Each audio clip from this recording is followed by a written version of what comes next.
శ్రావణం mega sale మీ CMR legacy of జ్యువెలరీలో విఏలో 50% వరకు తగ్గింపు. వివరాలకు సంప్రదించండి. నమస్తే రమ్మగారు. నమస్తే జయ. రమ్మగారు ఏదైనా మంచి చందమామ కథ చెప్తారా? పూర్వం అట సింధు దేశంలో సుందరుడని ఒక కుర్రాడు ఉండేవాడు. వాడు ఏదో చిన్న పని చేసుకునేవాడు. అమ్మ నాన్న ఉన్నారు కానీ ఏదో చాలా సామాన్యమైన కుటుంబం. వాళ్ళు ఉన్న ఊళ్ళ నుంచి ఎగువ సముద్ర తీరం వైపుకు వచ్చి అక్కడ ఏదైనా పని దొరుకుతుందని అక్కడ ఉన్నాడనమాట. ఏదో దొరికేది చిన్నది. పొద్దుటి పూట పనులు ఉండేవి. సాయంకాలం వాడు ఏం చేసేవాడు, రోజు ఆ సముద్ర తీరం, మనం బీచ్కి కొత్త వాళ్ళం అయితే భలే సరదాగా ఉంటుంది. అవును. రోజు సముద్రపు తీరంలో అలా వ్యాహ్యాళికి తిరుగుతూ ఉండేవాడు. తిరుగుతుంటే ఒకనాడు సాయంకాలము వాడు వెళ్తూ ఉంటే వాడికి ఎట్లా కనపడింది, ఈ సముద్రాలకు అలలు వచ్చి అలలతో పాటు వస్తువులన్నీ అవి ఇవి శంఖాలు చేపలు గీపలు వస్తాయి, కొట్టుకొస్తాయి, మళ్ళీ వెనక్కి వెళ్ళిపోతుంది. గవ్వలు వస్తాయి, ఎన్ని పీతలు గీతలు కూడా వస్తుంటాయి నీళ్ళలో నుంచి. అయితే అలా వచ్చిన ఒక చేప అక్కడ ఉండిపోయింది. అది ఎట్లా అయింది, అక్కడ ఎవరో పిల్లలో లేకపోతే పెద్దవాళ్ళేనో ఓ ఇంత గుంట లాంటిది తవ్వారు. గుంటలు తవ్వితే కాసేపటికి ఇసక వచ్చి వచ్చి పూడిపోతాయి. ఇది ఏకంగా ఒక మడుగులాగా అయ్యింది, పెద్ద గుయ్యి. ఒక చేప ఈ అలతో పాటు కొట్టుకొచ్చి ఆ మడుగులో కొట్టుకుంటోంది. అది ఎంత ఎగిరినా మడుగులోంచి పైకి రాలేకపోతుంది. బంగారపు రంగు చేప ఎంత చక్కగా ఉందో. వీడేం చేశాడు సుందరుడు, దాని దగ్గరికి వెళ్ళి అది అలతో పాటు పైకి ఎక్కడానికి ట్రై చేస్తోందని అర్థమే. పాపం సముద్రంలోకి పోవాలనుకుంటోంది. సముద్రంలో ఉండే చేప అంత మడుగులో అట్ట గోతులో ఉండమంటే ఎట్లా ఉంటుంది. అవును. అందుకని వీడేం చేశాడు, ఆ గొయ్యి దగ్గర కూర్చుని దానిటా చేతితోటి పైకి లేవదీసి అల వచ్చినప్పుడు అల మీదకి విసిరాడు. విసిరేసరికల్లా ఆ చేప బతుకు జీవుడా అని లోపలికి వెళ్ళిపోయింది లోపలికి. ఇక మళ్ళీ రాల. మర్నాడు ఏమైంది, ఆ రోజు అయిపోయింది. మర్నాడు ఇతను మళ్ళీ సముద్ర తీరానికి వచ్చేసరికల్లా ఒక నడి వయసులో ఉన్న ఒక స్త్రీ ఇతన్ని పిలిచింది. బాబు బాబు, నేను సాయంత్రం ఇక్కడ మడుగులోంచి చేపను తీసింది నువ్వే కాదు అంది. నేనేనన్నాడు. దాదా ఇట్లా నా దగ్గరికి రా అని రమ్మని పిలిచి, ఆ చేప సముద్రపు రాజుగారి కూతురు, అందరితో పాటు వచ్చింది బయటికి. తనొక్కతి మడుగులో ఉండిపోయింది, నువ్వు రక్షించావు, మా రాజుగారు నిన్ను తీసుకురమ్మన్నారు, సముద్రపు రాజు దగ్గరికి వెళ్తాను రమ్మంది. సముద్రంలోకి వెళ్ళాలంటే ఎటా వెళ్తాడు, అదే కదా. మరి నేను ఎట్లా వస్తాను సముద్రంలోకి, నాకు అసలు ఈత రాదు, ఊరికే ఇట్ట బయట తిరుగుతాను, సహాయమేగా చేశాను, ఏం పర్వాలేదులే అన్నాడు. ఆవిడ ఒప్పుకోలే. కాదు రా నువ్వు రా, నేను నిన్ను తీసుకెళ్తాను అని చెప్పి ఆ అబ్బాయి రెక్కపుచ్చుకుని నీళ్లలోకి తీసుకుపోయింది. మోకాళ్ళు దాటిన నీళ్ళు వచ్చేసరికి ఈ ఆడమనిషి పెద్ద చేపలాగా మారిపోయింది. చేపలా మారిపోయి తన మీదకి ఎక్కించుకుంది కుర్రాడిని. ఎక్కించుకుని ఒక నీటి బుడగ లాంటిది వీడి మొహం మీద వేసింది. వీడికి ఊపిరాడదు, చేప ఈత రాదు కదా. ఆ చేప మీద ఎక్కిన ఈ కుర్రాడు సుందరుడు జాయమని వెళ్ళిపోయింది చేప లోపలికి, ఆ నీళ్లలోకి వెళ్ళిపోయాడు. వీడి చుట్టూతో ఒక గాజు దుండేసరికి ఆ అబ్బాయికి ఏమి నీళ్లలోకి వెళ్ళిన ఇబ్బంది ఏమి ఎదురవ్వాల. అలా లోపల తీసుకుపోయింది ఆ చేప. తీసుకెళ్ళాక ఓ చోట దింపింది. అది చక్కగా పెద్ద తోటలాగా పెద్ద పెద్ద భవనాల్లాగా ఉన్నాయి నీళ్ల లోపల. ఆ అబ్బాయికి ఏం చెప్పిందంటే, బాబు మా రాజుగారు ఆతిథ్యం ఇచ్చి నీకు 2 రోజులు ఉంచుకుని పంపుతాడు, ఏదైనా ఇస్తాను, నీకేమైనా కావాలా అని అడుగుతాడు. నువ్వు మనిషివి కదా, నీకు చెవి ఉపయోగపడుతుంది, మంత్రపు చెవి ఇవ్వండి, నాకు ఇంకేమీ వద్దని చెప్పు. మంత్రపు చెవి ఇస్తాడు, అది తెచ్చుకో, అది నీకు ఉపయోగపడుతుంది. రాజుగారు అమ్మాయిని చిన్నప్పటి నుంచి నేనే పెంచాను, నీ వల్ల బతికి బట్టగట్టింది, నేను నీకు సహాయం చేయదలుచుకున్నాను, ఇంతే చేయగలను, ఏదో ముత్యాలో రత్నాలో వజ్రాలో అడగద్దు, మంత్రపు చెవి అడుగు అంతే అని చెప్పి సరే ఒప్పుకున్నాడు. రాజుగారి దగ్గరికి తీసుకుపోయింది. ఆయన పరమానంద భరితుడైపోయి ఈ అబ్బాయికి బోళ్ళని చేపలతో వాటితో వీటితో సేవలు చేయించి 4 రోజులు చక్కగా ఉంచుకొని బాగా ఆతిథ్యం ఇచ్చి ఎన్నో రకాల సముద్రపు భోజనాలు పెట్టివిచ్చి అటు తిప్పి ఉంచుకున్నాడు. 4 రోజుల తర్వాత ఈ అబ్బాయిని ఇంకా వెళ్ళొస్తానండి అన్నాడు. సముద్రపు రాజు అన్నాడు, అబ్బాయి నా చాలా సంతోషం కలిగించావు, మా పిల్లని రక్షించావు, 4 రోజులు వచ్చి ఆతిథ్యం స్వీకరించావు, నీకేం కావాలో చెప్పు అనగానే కుర్రాడు అన్నాడు, మంత్రపు చెవి అని ఒకటి ఉంటుందట కదండి, అది ఇప్పించండి నాకు అన్నాడు. ఈయన తెల్లబోయాడు. మంత్రపు చెవి ఎక్కడుంది మన దగ్గర అని బాగా ఆలోచించి, బాబు మా దగ్గర ఒకే ఒకటి ఉంది, పాతాళంలో సముద్రంలో ఉంది, కానీ ఒక్కటే ఉంది, నీకు ఇస్తా, 1 ఏడాది తర్వాత ఇది మళ్ళీ నా దగ్గరకు వచ్చేస్తుంది, సంవత్సరం పాటే నీకు ఇవ్వగలను, మా దగ్గర ఉండాలి అది, ఓ ఏడాది మీకు ఒక ఏడాది అంటే మాకంత ఏడాది పట్టదు, ఇంకా చిన్నది పడుతుంది. మీ ఏడాది మీకు సరిపడా సంవత్సరం కాలం మాత్రం నేను నీకు ఇవ్వగలుగుతాను దాన్ని అంటే ఒప్పుకున్నాడు. అది ఇంత బుల్లి శంఖంలాగా ఉంది. మంత్రపు ఆ చెవి. మంత్రపు చెవి షేపులో ఉంది, శంఖం వల్లే ఉంది అంతది. దాన్ని ఎత్తి ఇట్లా చెవిలో పెట్టుకుంటే అన్ని జీవుల సంభాషణలు అర్థమవుతాయి.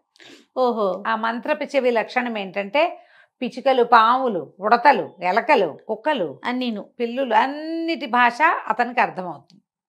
కొత్త భాష అర్థమవుతుంది, జంతువుల భాష అర్థమవుతుంది. సంవత్సరం పాటు దీన్ని ఎంజాయ్ చేయి నువ్వు అని చెప్పి ఆ మంత్రపు చెవిని చేతులు పెట్టాడు. ఇంకా ఏవో తినుబండారాలు కాస్త మెళ్ళో వేసుకొని 2 ముత్యాల దండలు మెళ్ళో వేసి 2 ముత్యాల దండలు చేతులకేసి పంపించారు. మళ్ళీ ఈ మొదట వచ్చిందిగా ఆడచేప, ఆవిడే చేప రూపంలో వచ్చి ఈ కుర్రాన్ని తీసుకుపోయి జయమని బయటికి తీసుకెళ్ళి సముద్ర తీరంలో వదిలిపెట్టారు. వీడికి అమ్మా నాన్న ఎవరు లేరు కదా, ఆ ఊళ్ళో ఎక్కడో ఉన్నారు వాళ్ళు. సరే వీడు మళ్ళీ పని చేసుకోవటం మొదలుపెట్టాడు. అయితే వీడు పని దగ్గరికి వెళ్ళేటప్పుడు ఒక వాగుంది అక్కడ. వాగుని దాటడానికి ఒక బండ లాంటిది పెట్టారు. అదెంత వాగు, సుమారుగా ఒక 2 అడుగులు ఉందనుకో. మామూలుగా 1 అడుగు ఉంటే మనం ఏం చేస్తాం, ఇట్లా దాటేస్తాం. అవును. కొంచెం చిన్నపిల్లలు, పెద్దవాళ్ళు, గర్భవతులు, ఆడవాళ్ళు దాటలేరు కదా. కొంతమంది ఏం చేస్తారు, కొంచెం కాలిపడుగు మగపిల్లలు అయితే చేయమని ఒక జంప్ ఇక్కడి నుంచి అక్కడికి జంప్ చేస్తారు. అట్లా అంత జంప్ కంటే కొంచెం పెద్దది అది. విసురు లాంగ్ జంప్ చేస్తే దాటగలరు, పొరపాటున దారి పడితే బోధలో పడతారు. అందుకని దాని మీద ఒక రాయి లాంటిది వేసింది. కొంచెం నడిచి వెళ్ళటానికి పాదాలు తడుస్తాయి. నీళ్ళల్లోకే ఉంది, ఒక బండ ఉంది. ఆ బండ పక్కన వీడు ఏం చేశాడు, ఈ బోధ దగ్గర ఏదో అన్నం తెచ్చుకున్నాడు, అది తినడానికి ఒక పక్కన కూర్చున్నాడు. 2 పిచ్చుకలు తెగ కిచకిచకిచకిచకిచకిచకిచకిచు అంటాయి, మాట్లాడుకుంటున్నాయి. కిచకిచలాడుతుంటే ఏం మాట్లాడుకుంటున్నాయో విందామనిపించింది అబ్బాయికి. మన దగ్గర మంత్రపు చెవి ఉంది కదా, అదే కదా. వాడికి ఇట్లా రొంటిని పెట్టుకుని ఉన్నాడు. దాన్ని ఊడదీసి ఇట్లా చెవిలో పెట్టాడు. చెవిలో పెట్టుకుంటే ఆ పిచ్చుకలు ఏం మాట్లాడుతున్నాయి, ఆ బండ మీద పిచ్చి పెదవులు నడిచిపోతారు, బంగారపు బండని తెలియట్లేదే వీళ్ళు దుంపతేగా వీళ్ళకి. ఎన్నేళ్ళ నుంచో నడుస్తున్నారు దాని మీద నుంచి. అది బంగారపు పలక. ఆ బోధులో పడి ఉండి పైనంతా పాచిపట్టి అది మట్టి దానిలాగా ఉంది, రాయల్లే కనపడుతుంది. ఆశ్చర్యపడిపోయి ఉంటుంది, బంగారమా. ఆ చెవి తీసి జేబులో పెట్టుకున్నాడు. వెళ్ళి ఆ బోధ దగ్గర కూర్చుని దాన్ని పైన పాచి అంతా బాగా తూమేసి దాన్ని పైకి లేవతీశాడు. చూస్తే ఆ మాత్రం లావులో అంత పొడుగు, ఈ 2.5 అడుగుల క్రమంలో ఉన్న అటువంటి పెద్ద బంగారపు రేఖ అనమాట అది. అదే దిమ్మనుకో. ఆశ్చర్యపడి బంగారమా, సరే అది తీసుకున్నాడు. తీసుకుని ఇంకేముంది, అందరూ ఆశ్చర్యపోయారు. ఈ అబ్బాయి ఏం చేశాడు, 2 తాటి కమ్మలు కట్ చేసి పట్టుకొచ్చి దాని మీద వేశాడు, నడవడానికి వీలు. ఈ దిమ్మ తీసేశాడు కదా తను. ఆ దిమ్మని తీసుకెళ్ళి సొన్నార్ దగ్గర పరీక్ష చేస్తే ఏముంది, ప్యూర్ గోల్డ్. ఏ కాలాన కొట్టుకొచ్చిందో అది ఆ బోధులోకి ఉండిపోయింది. ఆ రాయిగా దాన్ని వాడేసుకుంటున్నారు. చాలా సంతోషించాడు, జీవితం హాయిగా ఉంది. మరి ఎంత సంపాదించాడు. మరి అమ్మ నాన్న వాళ్ళకి వీళ్ళకి ఏవో కొంత పంపించాడు, పక్కనున్న దేవాలయానికి ఏదో కొంత బంగారం ఇచ్చాడు. కొంత బంగారాన్ని సొమ్ము చేసుకుని కులాసాగా ఉంటున్నాడు. అయితే ఏమైంది, రాజుగారింట్లో ఏదో ఒక హడావిడి నడుస్తోంది. ఆ ఊరు రాజుగారింట్లో కూతురికి అస్సలు ఒంట్లో బాగుండ. ఆ అబ్బాయి కోసం రోజు ఎవరో ఒక వైద్యులు వస్తున్నారు. ఇతను ఒక రచ్చబండ మీద కూర్చునేవాడు. ఆ వైద్యులు రాకపోక కనపడుతూ ఉండేది. ఎవరో ముసలి వాళ్ళు వీళ్ళు వస్తే వాళ్ళందరికీ ఏవో రొట్టెలు కొనిపెట్టి అవి తినడానికి కొనిపెట్టి చేస్తూ రచ్చబండ దగ్గర కూర్చునేవాడు. రచ్చబండ పైన ఉన్న రావి చెట్టు మీద 2 కాకులు ఉన్నాయి. అవి తెగ కావు కావు కావు కావు కావు ఎంత అరుస్తాయో. ఎందుకు మాట్లాడుకుంటున్నాయో, ఏం మాట్లాడుకుంటున్నాయో విందామనిపించింది. జనం ఉంటే అంత తట్టదు. ఒక్కళ్ళమే ఉన్నాం అనుకో, అది కా అంటూనే ఉంటాయి. ఏమిటో దీనికి అగ్గోలా, అదేమిటో చూద్దామనిపిస్తుందా. జేబులోంచి ఆ మంత్రపు చెవి తీసి చెవులు పెట్టుకున్నాడు. పెట్టుకునేసరికల్లా ఆ కాకులు 2 మాట్లాడుకుంటున్నాయి. ఇంతమంది వైద్యులు వస్తారు, ఒక్కడికి తెలియట్లేదు. ఏ వైద్యం చేసినా పిల్ల ఏం బతుకుతుంది, పిల్ల బతకదు, ఆ పిల్ల చచ్చిపోవటమే ఎట్లాగూ అనేసరికల్లా ఇంకో 3వ కాకు వచ్చింది. అసలు దానికి చేసిన జబ్బేమిట్రా అన్నా అసలు అని అడిగేసరికల్లా ఈ ముందు 2 కాకులు ఉన్నాయిగా, ఈ 2 కాకులు ఓ కాకి చెప్పింది, ఆ రాజుగారు నిరుడు ఇల్లంతా నేయిచ్చారు, బిల్డింగ్ అంతా గడ్డి పెట్టారు. అందులో ఆ గడ్డిలో ఒక పాము చిక్కుకుపోయింది. అది ఆ ఇంటి మీద ఉంది, ఆ ఇంటి పైకప్పు మీద. ఆ కప్పు మీద గడ్డి వేయబడిన పార్టు యువరాణి యొక్క గదిలోకి ఉంది. ఆ పాము ఆహారం లేక కృషించిపోయింది. దాన్ని ఏడుపు కొట్టి యువరాణికి జబ్బు చేసింది. తొందరలో పాము చచ్చిపోతుంది తిండి లేక, యువరాణి కూడా వెళ్ళిపోతుంది, అమ్మాయి కూడా. ఆ పాముని తీస్తే ఈ పిల్ల బతుకుతుంది అనేసరికి ఆశ్చర్యం వేసింది.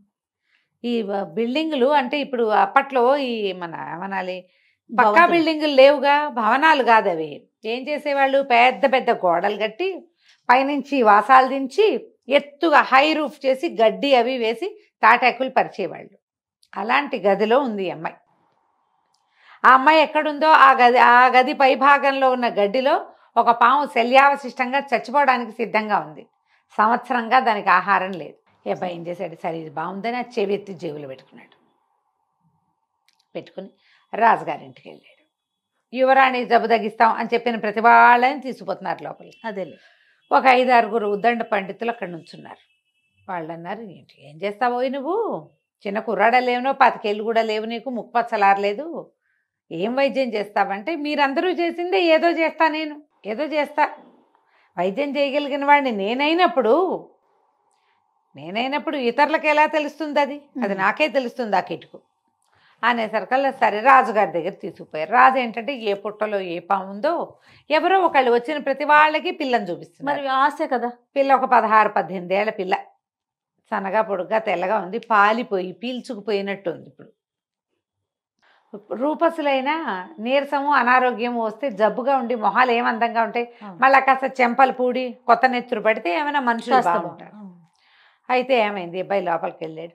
ఆ అమ్మాయిని చూస్తే తను తెలిసింది పాలిపోయి బూడిద రంగులో చచ్చిపోవడానికి సిద్ధంగా ఉంది. ఆ అబ్బాయి ఆ గదంతా కలే తిరిగి రాజుగారికి ఏం చెప్పాడంటే, మీరు ఒకసారి రండి, ఈ పైన పైకప్పులో ఆ గడ్డిలో ఒక పాము ఉంది, కప్పు విప్పించండి, ఆ పాము బతికితే మీ అమ్మాయి బతుకుతుంది. ఓకే అనగానే ఆశ్చర్యపోయారు అందరు. ఇదేం వైద్యం, ఓ మందో మాకో కాదు, సరే చూద్దాం అనుకున్నారు.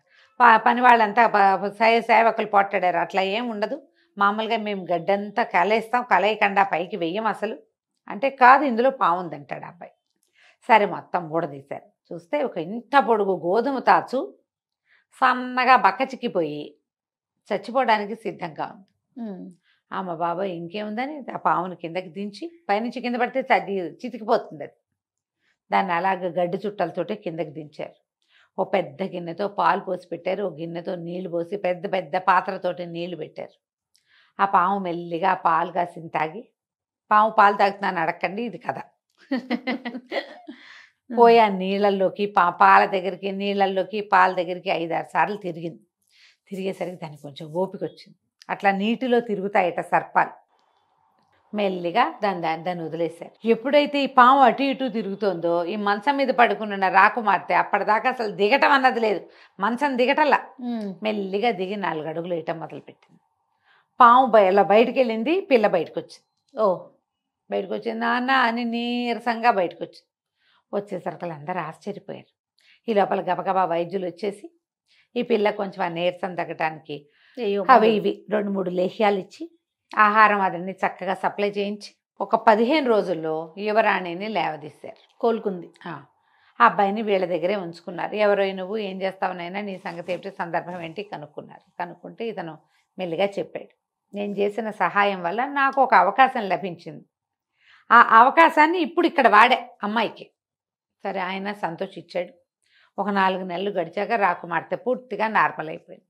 రాజుగారు అన్నాడు, మా పిల్లని బతికించావు, పిల్లని పిచ్చి పెళ్లి చేస్తా, హాయిగా ఇక్కడే ఉండు, మా దగ్గరే ఉండు, యువరాజు ఉన్నాడు, అతను రాజు అవుతాడు, నువ్వు రాజుగారి బావమరిది అవుతావు, హాయిగా ఉండొచ్చు కదా, ఏదైనా వ్యాపారం పెట్టిస్తాం పెద్ద రకంది, వ్యాపారాన్ని జరుపుకుంది. కానీ రాజుగారి అల్లుడు వ్యాపారం బాగా నడుస్తుంది కదా. సరే దాంతో అమ్మాయిని పెళ్లి చేసేసుకున్నాడు. సంవత్సరం తిరిగేసరికి ఒకనాడు ఉదయం ఇతని మంత్రపు చెవి ఇతని దగ్గర నుంచి మాయమైపోయింది, వెళ్ళిపోయింది అది తన ప్లేస్కి. ఇతను ఒప్పుకున్నాడు కదా, కానీ ఇతను మాత్రం రాజుగారికి అల్లుడు అయిపోయాడు. చక్కగా తన దగ్గర చేరిన బంగారాన్ని జాగ్రత్త పెట్టుకున్నాడు. హాయిగా రాజుగారి ప్రమేయం లేకుండా తనే వ్యాపారం పెట్టుకుని బాగా పైకొచ్చి మంచి పేరు తెచ్చుకున్నాడు. కథ కంచికి మనం ఇంటికి. బాగుందండి. నమస్తే. నమస్తే.